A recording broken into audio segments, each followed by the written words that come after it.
Hello మామాస్, welcome back to my channel. నేను వచ్చేసి మనకి పంజాబ్కి ప్లస్ కేకేఆర్కి మ్యాచ్ అనేది జరిగిందండి. ఆ మ్యాచ్ గురించి కొంచెం డిస్కస్ చేసుకున్నాను. వీడియోలోకి వెళ్ళే ముందు మన ఛానల్ని కొత్తగా చూసే వాళ్ళు జర సబ్స్క్రైబ్ చేసుకోండి అబ్బా. అలాగే మన పాత వీడియోస్ చూసి నచ్చితే లైక్ చేయండి, షేర్ చేయండి, అలాగే కమెంట్ చేయండి. నేను ఆ మ్యాచ్ చూసుకుంటే చాలా హోరాహోరీగా ఉండేయండి. పంజాబ్ వచ్చేసి మనకి 1-11 కొట్టి ఆల్అౌట్ అయింది 15.3 ఓవర్స్లో. ఇక మ్యాచ్ కేకేఆరే అని అందరూ అనుకున్నారండి. ప్రతి ఒక్క పంజాబ్ ఫ్యాను, కేకేఆర్ ఫ్యాను అందరూ అదే అనుకున్నారండి. పక్కా మ్యాచ్ కేకేఆర్దే అనుకున్నారు. ఎందుకంటే 15.3లో 110కే ఆల్అౌట్ చేయడం అంటే అది మాట కాదు. అదే 111కి ఆల్అౌట్ చేయడం మాట కాదు. 112 టార్గెట్ చిన్న టార్గెట్ అని అనుకున్నారు. తర్వాత తెలిసిందండి సెకండ్ ఇన్నింగ్స్లో పంజాబ్ ఓడిపోవడం జరిగింది. రికార్డు కొట్టింది 2025 ఐపీఎల్ కాదండి, ఐపీఎల్ మొత్తంలో రికార్డు కొట్టింది. తక్కువ స్కోర్ని డిఫెండ్ చేసిన పంజాబ్, మొన్న 240+ కొట్టి ఓడిపోయిన పంజాబ్ ఈరోజు 1 లెవెల్ గెలిచి మరి 1 లెవెల్ కొట్టి మరి గెలిచిందండి పంజాబ్. దాన్ని బట్టి అర్థమైంది ఏంటంటే ఐపీఎల్ అంటే ఇండియన్ ప్రీమియర్ లీగ్ కాదు, ఇండియన్ పాసిబుల్ లీగ్. ఏదన్నా ఇక్కడ పాసిబుల్ అవుతుంది అని పంజాబ్ ఒక రికార్డు కొట్టి చూపించిందండి. చాలా సెలబ్రేషన్స్ అండి పంజాబ్కి. ఎందుకంటే ఓడిపోద్ది మ్యాచ్ అనుకుని చేతిలోకి వెళ్ళిపోయింది అనుకుని match. Shreyas Iyer captainship plus Preity Zinta కూడా అదే అనుకుందండి. మ్యాచ్ చేతిలోకి వెళ్ళిపోయింది. ఎందుకంటే అచ్చా చూసుకుంటే కలకత్తాలో మంచి మంచి ప్లేయర్స్ ఉన్నారు. Sunil Narine, de Kock, Andre Russell, ఇట్లా చాలా మంచి మంచి ప్లేయర్స్ ఉన్నారు. ఈజీ కొట్టేస్తారు, పటాపటా కొట్టేసుకుంటారు. రన్ రేట్ కూడా చాలా దిగిపోతుంది. 10 ఓవర్లో లేదంటే 8 ఓవర్లోనే కంప్లీట్ చేసేస్తారేమో అని అనుకున్న మ్యాచ్ని 15.1 ఓవర్ తీసుకెళ్ళి 95కి ఆల్అౌట్ చేపించి ఒక రికార్డ్ అనేది ఐపీఎల్లో సృష్టించి, ఐపీఎల్ అంటే ఇండియన్ పాసిబుల్ లీగ్ అని చెప్పి గుద్ది మరీ చెప్పినారండి పంజాబ్. ఇప్పటి వరకు ఐపీఎల్ మ్యాచెస్ రికార్డ్ అండి. 111 కొట్టి గెలవడం అంటే అది మాట కాదు, చాలా కష్టం అండి. ఇక దానికి అంత బౌలర్స్, నిన్న బ్యాటర్స్ అంత హవా ఏం లేదండి. బౌలర్స్ అంటే ప్రతి ఒక్క బౌలర్ మంచిగా వేయడము, రన్స్ అనేవి తక్కువ వేయడము అలా చేసినందుకే నిన్న మ్యాచ్ అనేది పంజాబ్ చేతిలోనే 100% నిన్న బౌలర్స్ వల్లనే పంజాబ్ అనేది గెలిచింది. నాట్ ఫర్ బ్యాటర్స్కి అంటే బ్యాటర్స్ కొట్టే వాళ్ళు అంత కొట్టినారండి, కానీ స్కోర్ అనేది పుషప్ చేయలేకపోయినారు.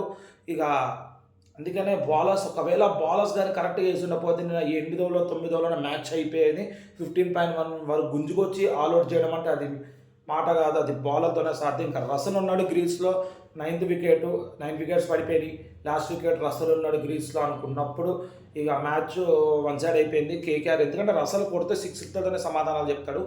అలాంటి రసల్ని వికెట్ తీయడం అంటే మాట కాదు. 15.1 బాల్లోనే 15th ఓవర్ అయిపోయిన 16th ఓవర్లో ఫస్ట్ బాల్ని వికెట్ తీసి విజయాన్ని పొందుకున్న రసల్ చాలా డిసప్పాయింట్ అయినాడు. మీరు ఒకవేళ మ్యాచ్ హైలైట్స్ చూస్తే చూడండి, రసల్ ఇట్లా బ్యాట్ కింద పెట్టి ఒక 5 నిమిషాల వరకు వంగి ఉన్నాడు. ఎందుకంటే ఆయన కెపాసిటీ, ఆయన కేపబిలిటీ పక్క ఆ స్కోర్ని డిఫెండ్ చేయగలుగుతాడు. ఆయన చేతిలో అది ఉంది, కానీ బాల్ అనేది జడ్జ్ చేయలేకపోయాడు. కొట్టి వికెట్ పడిపోవడం అయిపోయింది. ఆ జడ్జ్ అనేది చేయలేకుండా నిన్న అసలు కూడా అవుట్ అయిపోవడం జరిగింది. ఇక స్కోర్ చూసుకుంటే మనకి పంజాబ్లో బ్యాటింగ్ స్కోర్ చూసుకుంటే అండి, ప్రియాంశ్ ఆర్య 12 బాల్లో 22 కొట్టిండు, 3 4s 1 6 183.33 strike rate. Prabhsimran 15 balls 30 కొట్టిండండి, 2 4s 3 6s 200 స్ట్రైక్ రేట్ అండి. శ్రేయస్ అయ్యర్ డక్అవుట్ అయిందండి. ఇక జాస్ ఇంగిల్స్ 6 బాల్స్ 2 runs కొట్టిండండి, 33.53 strike rate. Nehal Wadhera 9 balls 10 runs కొట్టిండండి, 2 4s 111.11 స్ట్రైక్ రేట్ అండి. మ్యాక్స్వెల్ 10 balls 7 కొట్టిండు, 70 స్ట్రైక్ రేట్ అండి. ఇక సూర్యాన్స్ సెజ్జే 4 balls 4 runs కొట్టిండు, 100 strike rate. Shashank Singh 17 balls 18 కొట్టిండు, 1 4 1 6 105.88 స్ట్రైక్ రేట్ అండి.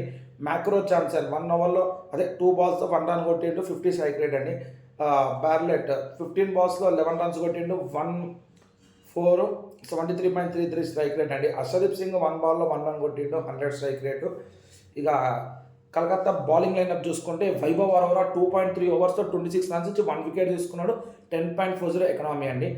నార్జ్ 3 ఓవర్స్తో 23 runs ఇచ్చిండు, 1 వికెట్ తీసుకున్నాడు, 7.70 ఎకనామీ.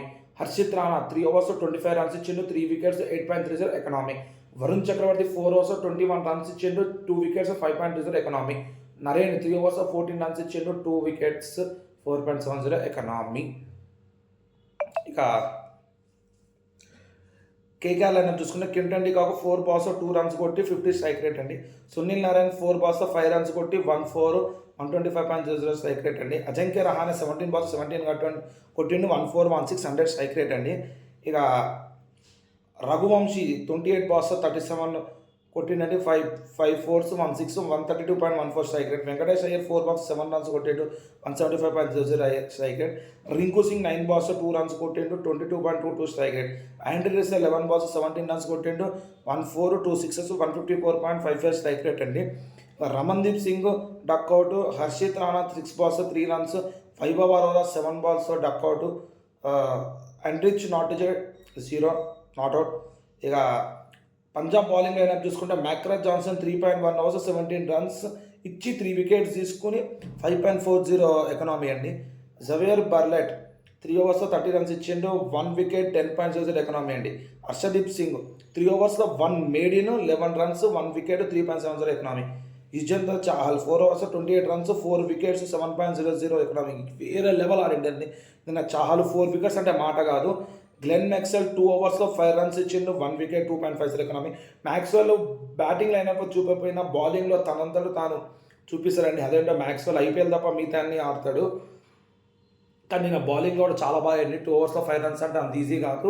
ఇక పిచ్ అనేది సహకరించలేదా లేదంటే బ్యాటర్స్ అనేది ఫామ్లో లేకుండా అయిపోయినారు నిన్న కలకత్తాలో మనకు అర్థం కాలేదండి. మెయిన్ మనకు సునీల్ నారాయణ అవుట్ అవ్వగానే ఒక పిల్లర్ అనేది దిగిపోయిందండి కేకేఆర్ది. దాని తర్వాత డికాక్ అవుట్ అవ్వగానే ఇంకొక పిల్లర్ దిగిపోయింది. తర్వాత అజింక్య రహానే అవుట్ అవ్వగానే ఇంకొక పిల్లర్ దిగిపోయింది. ఇక లాస్ట్ పిల్లర్ ఒక ఆండ్రే రసెల్ కూడా ఆ 3 పిల్లర్ని ప్లేస్ని ఆయన బేస్ చేయడం అంత ఈజీ కాదు. ఒక 95 అంటే ఇక అటు వేసుకున్నా కానీ ఒక 17 runs చాలా ఓవర్స్ ఉన్నాయి. బాల్కి టచ్ చేసుకుని రన్ తీసుకున్నా కానీ లేదంటే ఓవర్లో 3 runs తీసుకున్నా కానీ మ్యాచ్ అనేది పక్కా కేకేఆర్దే. కానీ ఆ బాల్ అనేది జడ్జ్ చేయలేకపోయిండు. 15.1 బాల్ జడ్జ్ చేయకుండా అవుట్ అయ్యిందండి.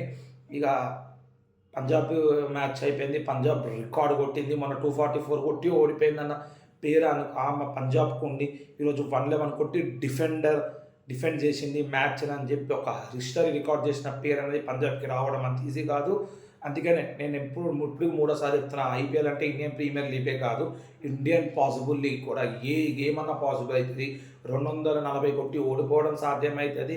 90 runs 111 115 runs కొట్టి గెలవడం కూడా సాధ్యమవుతుంది. అది ఒక ఐపీఎల్కే సాధ్యం, మిగతా 80-20 మ్యాచెస్కి సాధ్యం కాదు అని నేను మనకు పంజాబ్ చేసి చూపించిందండి.